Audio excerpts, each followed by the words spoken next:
പുതിയ സമരമുഖത്തേക്ക് അവർ ചുവട് വയ്ക്കുകയാണ്. കല്ലുപ്പിൽ ഒറ്റക്കാലിൽ നിന്നാണ് ഇന്ന് ഉദ്യോഗാർത്ഥികൾ പ്രതിഷേധിച്ചത്. റാങ്ക് ലിസ്റ്റ് അവസാനിക്കാൻ 6 ദിവസം മാത്രം ശേഷിക്കെ കൂടുതൽ പേരെ നിയമിക്കണമെന്ന് ആവശ്യപ്പെട്ടുകൊണ്ട് അവർ സത്യം പറഞ്ഞാൽ കരഞ്ഞുകൊണ്ടുള്ള ഒരു സമരം തുടരുകയാണ്.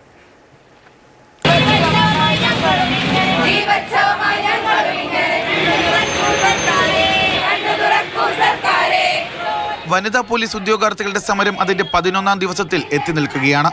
ഇവരുടെ മുമ്പിൽ ഇനി ബാക്കിയുള്ളത് 6 ദിവസം മാത്രം. ഏറെ വൈകിയെങ്കിലും സർക്കാരിന്റെ ഭാഗത്ത് നിന്ന് ഇനിയെങ്കിലും കനിവുണ്ടാകും എന്ന പ്രതീക്ഷയിലാണ് ഉദ്യോഗാർത്ഥികൾ. ഞങ്ങളുടെ അവസ്ഥ ഇന്നതാണ് എന്ന് സർക്കാരിന് ബോധ്യപ്പെടുത്താൻ വേണ്ടി മാത്രം കാണിക്കുന്ന ഓരോരോ സമരമുറകളാണ് ഇവിടെ. അല്ലാതെ ഞങ്ങൾ ഒരിക്കലും സർക്കാരിനെതിരെ ഞങ്ങൾ തിരിഞ്ഞിട്ടില്ല. ഇപ്പോഴും ഞങ്ങൾ സർക്കാരിൽ വിശ്വസിക്കുന്നുണ്ട്. ഞങ്ങൾ മാത്രമല്ല, ഒരു കൂട്ടം സ്ത്രീകൾ സർക്കാരിനെ തീർച്ചയായും വിശ്വസിക്കുന്നുണ്ട്.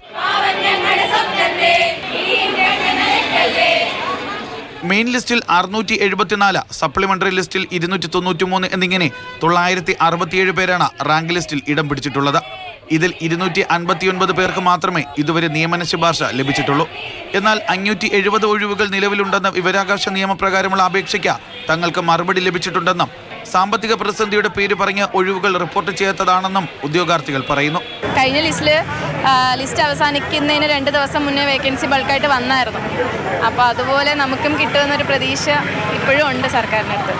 സുധീഷ് തിരുവല്ലയോടൊപ്പം ജിബിൻ JB, മാതൃഭൂമി ന്യൂസ്, തിരുവനന്തപുരം.